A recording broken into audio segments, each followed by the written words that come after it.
ನೀವು ಯಾಕೆ ಈ ಕಾವಿನ ಸ್ವೀಕಾರ ಮಾಡಿದ್ರಿ? ಮತ್ತೆ ನೀವು ಬರೀ ಕಾಲಲ್ಲಿ ಓಡಾಡ್ತಿದ್ರಿ, ಅದು ಯಾಕೆ ಬಂತು ನಿಮಗೆ? ಫಸ್ಟ್ ಮುಂದೆ ಹೋದವರು ನಾನು ಇರಬಹುದು ಅಂತ ನನಗೆ ಗೊತ್ತಿಲ್ಲ, ಆಗಿರಬೇಕು. ನೀವು ಒಬ್ಬರೇ ನಿಮ್ಮ ಸಂಸ್ಥೆಯಲ್ಲಿ ನೀವು ಒಬ್ಬರೇ ಕಾವಿ ಡ್ರೆಸ್ನವ್ರು ಇರ್ಬೇಕು? ಇಲ್ಲ, ಇನ್ನೊಂದು ಕೆಲವು ಇತರ ಮಾಡಿದ್ರಿ, ಒಂದು ಡಜನ್ ಎಲ್ಲ ಇರಬಹುದು. ಅದಕ್ಕೆ ನೀವು ಯಾಕೆ ಈ ನಮ್ಮ ಕಾವಿ ಬಟ್ಟೆನ, ಭಾರತದ ಕಾವಿ ಅಂದರೆ ಸನ್ಯಾಸಿಗಳು ನಮ್ಮ ಹೆಚ್ಚು ಉಡುಕ್ತಾರೆ, ನೀವು ಸನ್ಯಾಸಿಗಳೇ, ನೀವು ಯಾಕೆ ಈ ಕಾವಿನ ಸ್ವೀಕಾರ ಮಾಡಿದ್ರಿ? ಇದು ಸಾಂಸ್ಕೃತಿಕ ಅನುರೂಪಣ ಅಂತ ಹೇಳ್ತೇವೆ ಬೇಸಿಕ್ ಆಗಿ. ಈ ಆದರ್ಶ ಕೂಡ ಬಂದಿದ್ದು ನಾನು ಆವಾಗ ವ್ಯಾಟಿಕನ್ ಕೌನ್ಸಿಲ್ ಬಗ್ಗೆ ಹೇಳಿದ್ದೇನಲ್ಲ, ಆನುಕಾಲಿಕವಾಗಬೇಕು ಸಂಸ್ಥೆಗಳು, ಕ್ರಿಸ್ತ ಸಂಸ್ಥೆಗಳು ಅಂತ.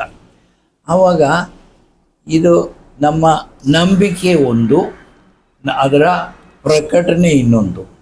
ನಮ್ಮ ನಂಬಿಕೆಗಳು ಒಂದೇ, ಪ್ರಕಟಣೆಗಳು ಅದೇ ದೇಶದ ಅದೇ ಸಂಸ್ಕೃತಿಯಲ್ಲಿ, ಅದರ ಭಾಷೆಯಲ್ಲಿ, ಅದರ ರೀತಿಯಲ್ಲಿ ಆಗಬೇಕು ಅಂತ ನನಗೆ ಆ ಗಾಂಧೀಜಿಯಿಂದ ಓದಿ ಕಲಿತ ಹೀಗಿಂತ ನನಗೆ ಆಳವಾಗಿ ಹೋಗ್ತಿತ್ತು. ಇದರಲ್ಲಿ ವ್ಯಾಟಿಕನ್ II ಕೌನ್ಸಿಲ್ ಕೂಡ ತುಂಬ ಒಂದು ಪ್ರಭಾವ ಮೇರಿದೆ. ನೀವು ಒಬ್ಬರೇ ನಿಮ್ಮ ಸಂಸ್ಥೆಯಲ್ಲಿ ನೀವು ಒಬ್ಬರೇ ಕಾವಿ ಡ್ರೆಸ್ನವ್ರು ಇರ್ಬೇಕು? ಇಲ್ಲ, ಇನ್ನೊಂದು ಕೆಲವು ಇತರ ಮಾಡಿದ್ರಿ, ಒಂದು ಡಜನ್ ಎಲ್ಲ ಇರಬಹುದು, ಅದಕ್ಕಿಂತ ಜಾಸ್ತಿನೂ ಇರಬಹುದು. ಹಾಗಾಗಿ ನೀವು ಕಾವಿನ ಫಸ್ಟ್ ಮುಂದೆ ಹೋದವರು ನಾನು ಇರಬಹುದು ಅಂತ ನನಗೆ ಗೊತ್ತಿಲ್ಲ, ಆಗಿರಬೇಕು.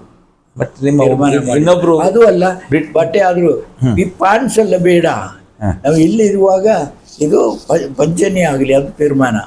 ನಾನು ಉತ್ತರ ಭಾರತಕ್ಕೆ ಹೋಗಿ ಕಳಿಸಾಗ್ತಿದ್ದೆ, ಆದ್ರೂ ಇನ್ನೂ ಅದು ಇದು ಆಗ್ತಿದ್ದೆ. ಇಲ್ಲಿ ಪಂಚೆ, ಕೇರಳ ಪಂಚೆ. ಮತ್ತೆ ನೀವು ಬರೀ ಕಾಲಲ್ಲಿ ಓಡಾಡ್ತಿದ್ರಿ, ಅದು ಯಾಕೆ ಬಂತು? ನಿಮಗೆ ಘಟನೆ ಇದೆ. ನಾನು ಇಲ್ಲಿಗೆ ಬಂದು ಒಂದು 5-6 ತಿಂಗಳಾಗಿರಬಹುದು.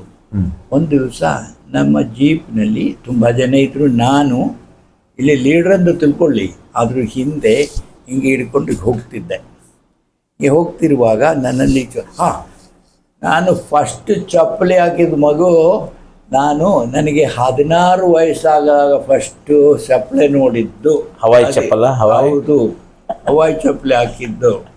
ನನ್ನ ಅಮ್ಮನಿಗೆ 64 ವಯಸ್ಸಾದಾಗ ಫಸ್ಟು ಚಪ್ಪಲಿ ಸಿಕ್ತು ತಿಳ್ಕೊಂಡಿದ್ದಾದ್ಮೇಲೆ ಹಿಂದಿನ ಮೇಲೆ ನಾನು ಆ ಥಿಯಾಲಜಿ 2 ವರ್ಷ 3 ವರ್ಷ ಆದಮೇಲೆ ಹೋಗ್ತೇನೆ ಅಂತ ಹೇಳಿದಿಲ್ಲ, 18 ವಯಸ್ಸಾದಾಗ ಫಸ್ಟ್ ಚಪ್ಪಲಿ ಸಿಕ್ತು. ಹಂಗೆಲ್ಲ ಇತ್ತು. ಯುರೋಪಿಗೆ ಹೋದಾಗ ಬುಟ್ಸು ಶೂಟ್ಸು ಎಲ್ಲ ಮಾಡಿದ್ದೇನೆ, ಸೂಕ ಎಲ್ಲ. ಇಲ್ಲಿಗೆ ಬಂದು ಕೇರಳಕ್ಕೆ ಬಂದಾಗ ಸಾಧಾರಣ ಚಪ್ಪಲಿಯಲ್ಲಿ ಓಡಾಡ್ತಿದ್ದೆ.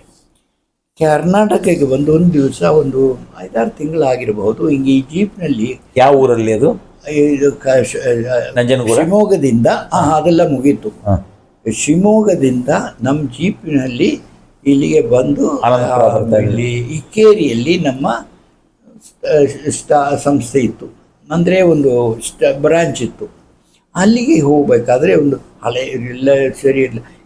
ನಾನು ಹಿಂಗೆ ಹಿಂದಿದ್ದಾಗ ನನ್ನ ಒಂದು ಚಪ್ಪಲಿ ಹಿಂಗೆ ಹೋಯ್ತು, ಗಾಡಿಗೆ ಹೋಗ್ತಿದೆ, ಅಲ್ಲಿ ನಮ್ಮ ತೋಟದಲ್ಲೇ ಒಂದು ಬಿತ್ತು ಹೋಯ್ತು. ನನಗೆ ಫ್ಲಾಶ್ ಆಯಿತು. ಆವಾಗಲೇ ಇಲ್ಲಿನ ಜನ ಒಡನಾಟ ಚೆನ್ನಾಗಿ ಆಗಿತ್ತು, ಅಂದಾರು ಅದು 1 ವರ್ಷನೂ ಆಗಿರ್ಬೋದು. ಇಲ್ಲಿನ 10% ಜನರಿಗೂ ಕೂಡ ಈಗ ಚಪ್ಪಲಿ ಇಲ್ಲ. ಅದಕ್ಕೆ ನನಗೂ ಬೇಡ, ಅವರೆಲ್ಲರೂ ಚಪ್ಪಲಿ ಹಾಕುವಾಗ ನನ್ನ ಚಪ್ಪಲಿ ಹಾಕ್ತೇನೆ ಅಂತ. ಅವರಿಗೆ ಮತ್ತೊಂದು 2-3 ವರ್ಷ ಹೋದಾಗ, 5 ವರ್ಷ ಹೋದಾಗ ಎಲ್ಲರಿಗೂ ಚಪ್ಪಲಿ ಇದ್ದು, ನನಗೆ ಮಾತ್ರ ಇಲ್ಲ. ಅದು ಹಂಗೆ ಇರಲಿ ಅಂತ 27 ವರ್ಷಗಳ ಕಾಲ ಈ ಚಪ್ಪಲಿ ನೋಡಲಿಲ್ಲ. ವಾಚು ಕೂಡ ಬಿಟ್ಬಿಟ್ಟೆ. ಇದೆರಡೂ ಜೊತೆಗೆ ಹೋಗ್ತದೆ.